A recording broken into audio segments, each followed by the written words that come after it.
So here we go. These two pieces are going to go together. Boom, boom. This is going to slide into there, but it's too wide.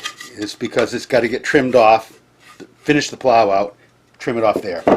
This right here is in the way. It's exactly the same depth as the plow, from here to here, down. And I need to get this chunk right here out of the way, right from the edge of this tenon, which will be there. It'll all make sense. The first couple of times it feels like you're doing something wrong. So, just snapping through these pieces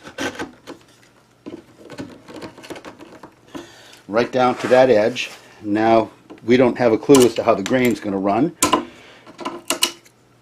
but, you know, we'll get there. Oh, it's nice. It's going uphill, which means I can just whittle away from here.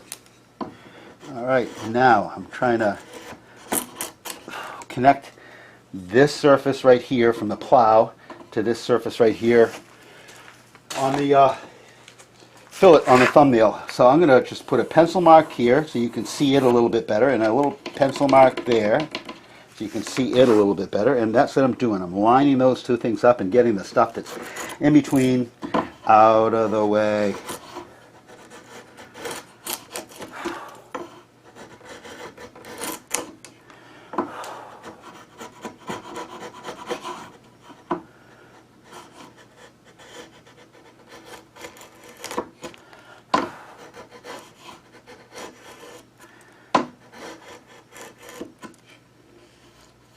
Close. I think I'm going to put it flat on the bench and chop straight down just to trim that last little bit off.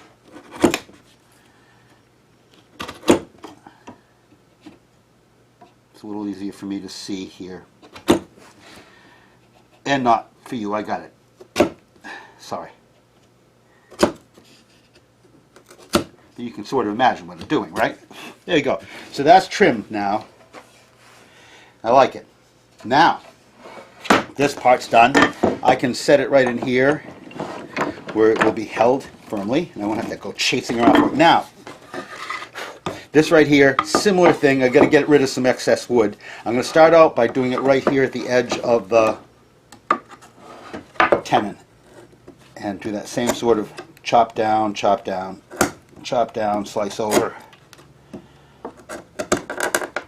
I'm watching what I'm doing until the chisel just touches the edge of the tenon, and then I'm going to use a kind of a knife technique here.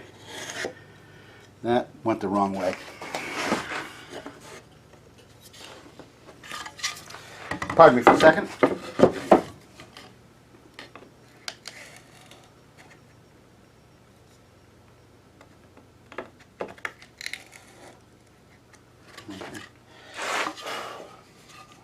All right, that should have worked. Yeah, good enough. Good enough. Okay, now this is ready to go. And I'm a little wide. Right there, I see it. Let me trim this a little bit more.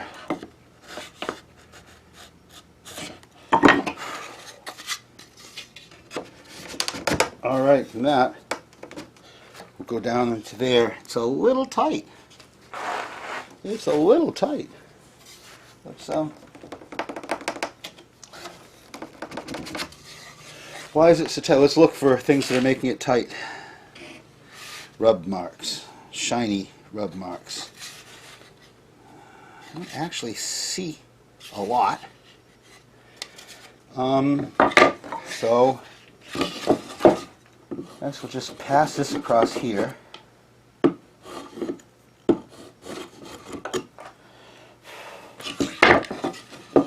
I'll pass this across here.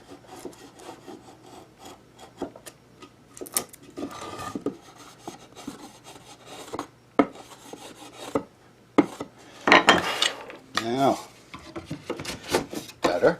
Okay, now, oh, darn, it won't go in. Why won't it go in? Oh, because the molded edge here and the molded edge there are in conflict. Well, let's deal with that now.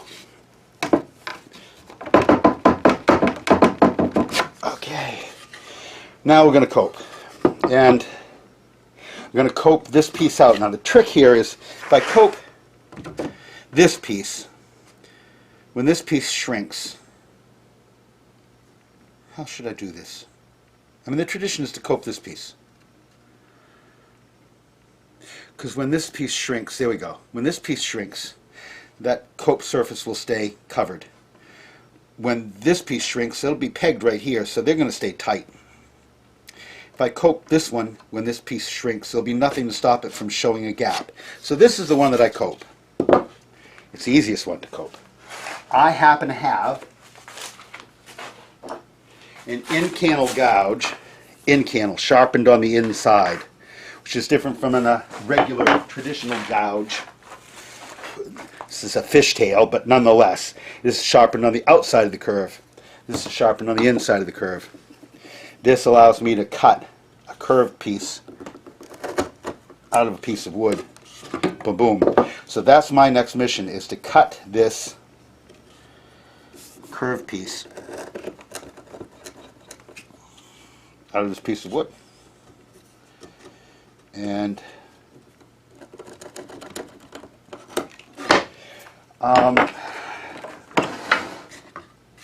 I usually do this with a clamp so I don't have to chase too much. So what I want to do is I want to line up the back edge of this ultimately with that mark right there, because that's the 1/2 inch, and I want the top edge of this to line up right with the edge of where this fillet is. That's the dream.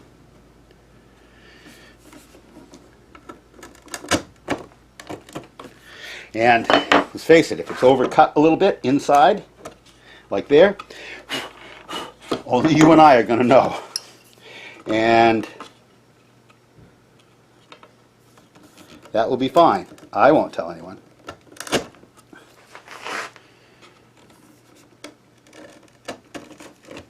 There we go. All right. I've got this just to get in here and make sure that this is all cleared. Because this is a place where a little teeny bit of wood will keep things from going together. Okay, you can see that, hopefully. I've cut that molded edge away right to this surface, right to this surface. And now I'm going to throw this back in the clamp so it'll stay in place. Now I should be able to, oh, OMG. Look at that. That just, you know, you saw it here. Textbook. Okay, so I've got my plow for my panel edge. I've got my molded edge. I've got my coped surface. My little teeny bit. Remember, I haven't hand planed this yet, so this is and tight, tight, tight, tight, tight all around. I am on my way. This is great. So what I'll do is I'll put all of these in this side and yank them out, set this aside, and put them in the other matching style, and then that door's ready to get put together. It's great. All right, let's see if I can get this out.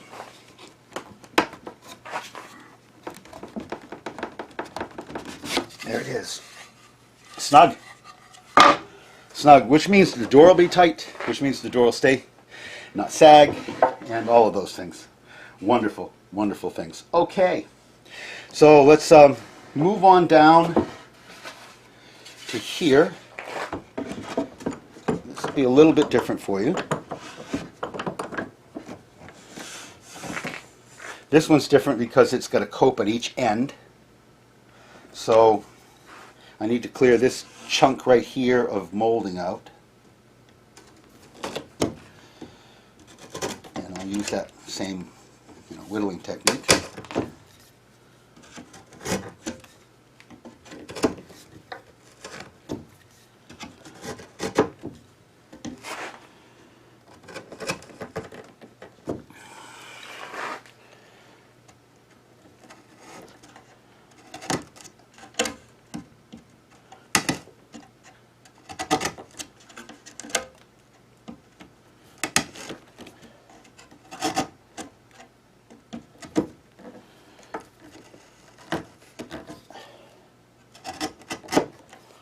Okay, now I'm using this like a knife.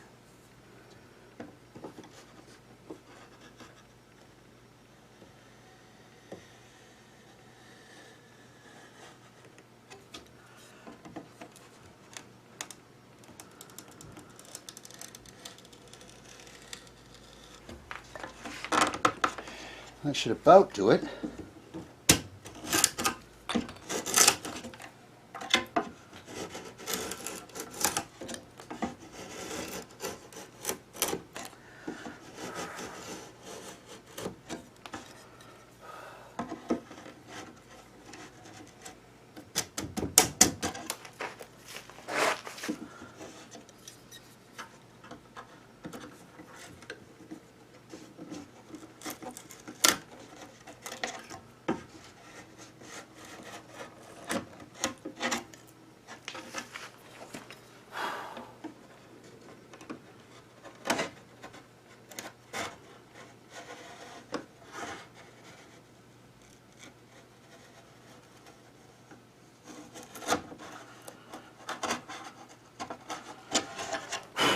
Okay, that's done. Now this was a haul piece. We'll do this one. This is not it. This one. All right. Haul. Haul, haul, haul. So this will be the door to the hall. The door to the hall is an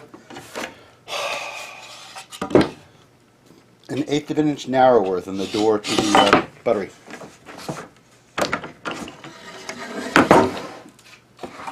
So this doesn't matter this way or that way, so we'll just start. I'm going to do the same thing I did before. You know, this is very repetitive. Trim, trim, trim, trim.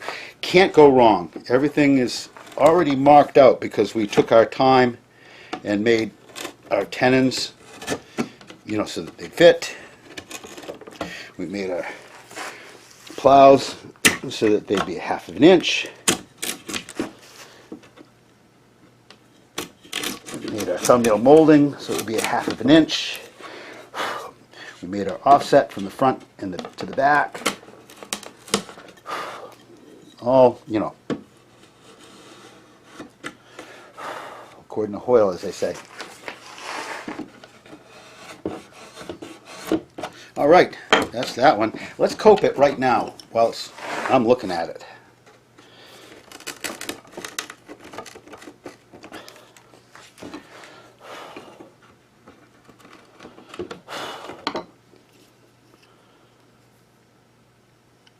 I don't sharpen this often. I try not to get it dull, you know? What do I cut with it? But stuff like this.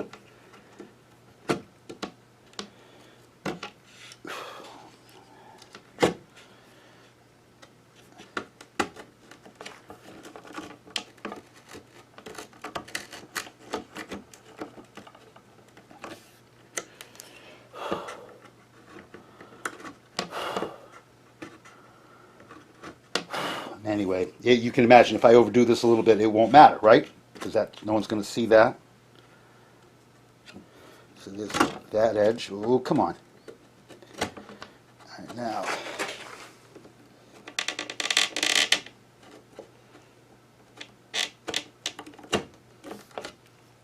A little bit more.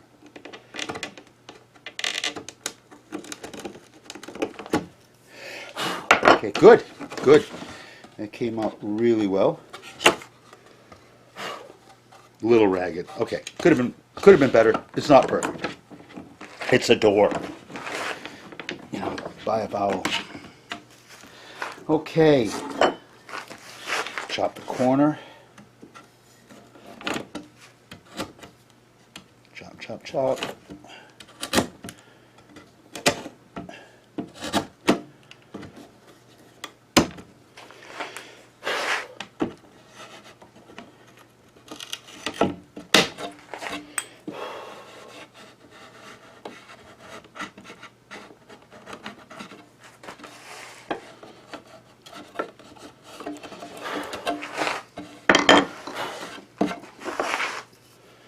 Part of the complexity of this is making having the plow for the panel be different than the thickness of the tenon. But the changing the thickness allows me to make a larger molding here, whereas if I made the plow the thickness of the tenon, which would make the assembly and construction of the door a lot simpler, it would mean that I'd have to make a molding that somehow lived inside of, less than 3/8 of an inch, which, is a pretty small molding on a door. In the 18th century, we're, doing bold moves, big, bold moldings.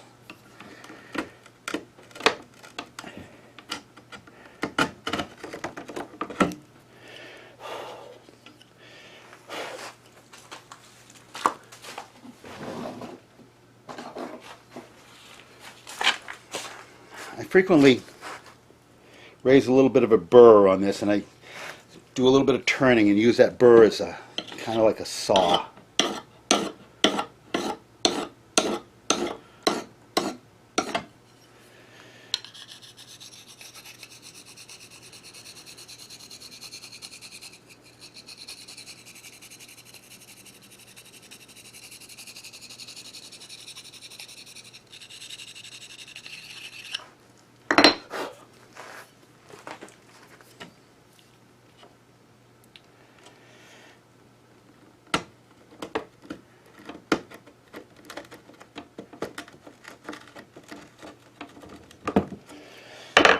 There you have that.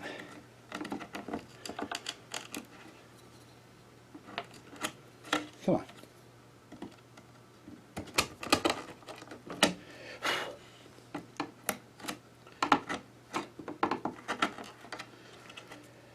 All right.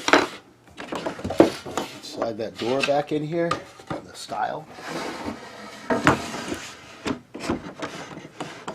Do that. Let's see if we can get this in.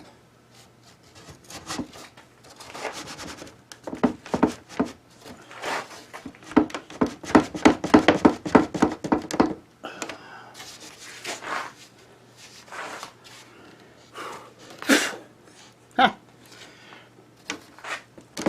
All right. It is not quite perfectly seated, but it sure looks like it's going to. I'm good with that. I'm good with that.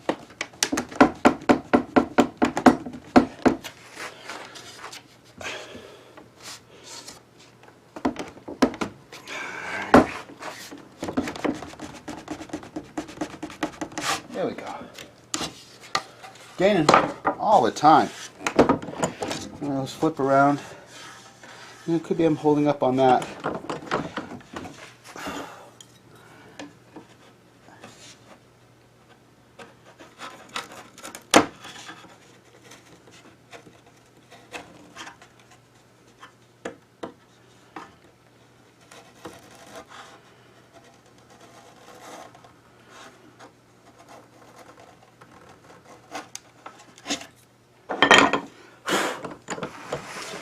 All right.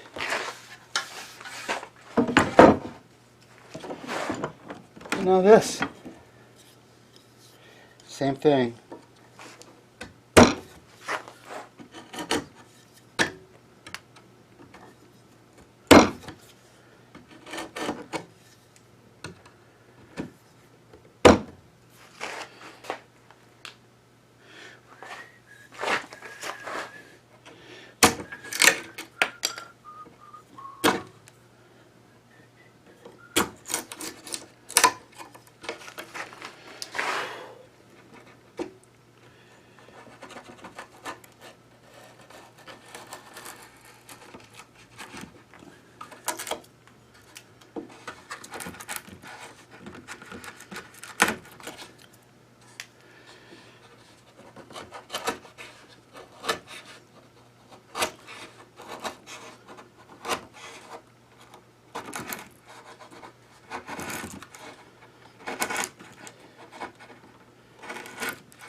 That's what that looks like. All right. Boom, like that.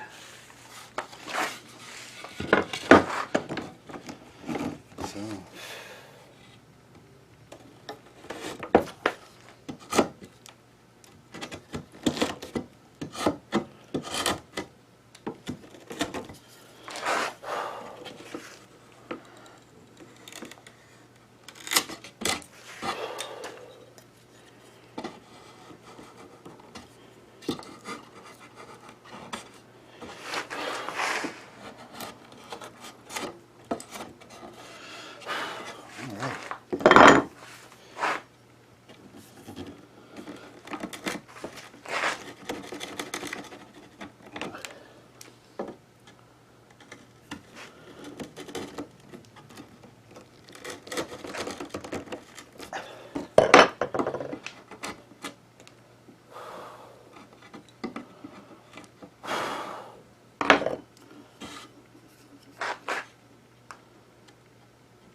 looks good. Set that in here. I did the wrong end. I should have done this end. Oh well. We'll get over it. I wonder how I did that.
Right.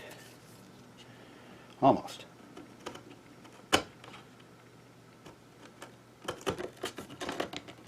All right. I think that's it. And this time, get it on the right end. That was dumb. All right.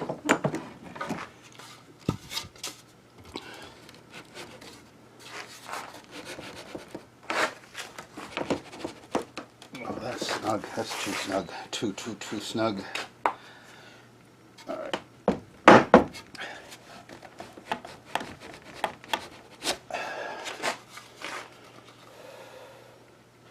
Shiny, shiny. Oh yeah, look at that. Shiny, shiny. Way too shiny. Which means it's, you know, not cut deep enough.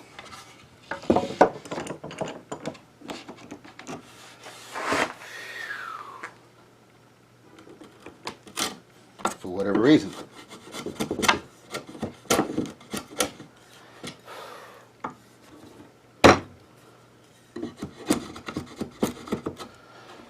Probably means that I didn't quite get the mortise in the right place, because these are all cut, you know, it's with a certain amount of precision, all the same.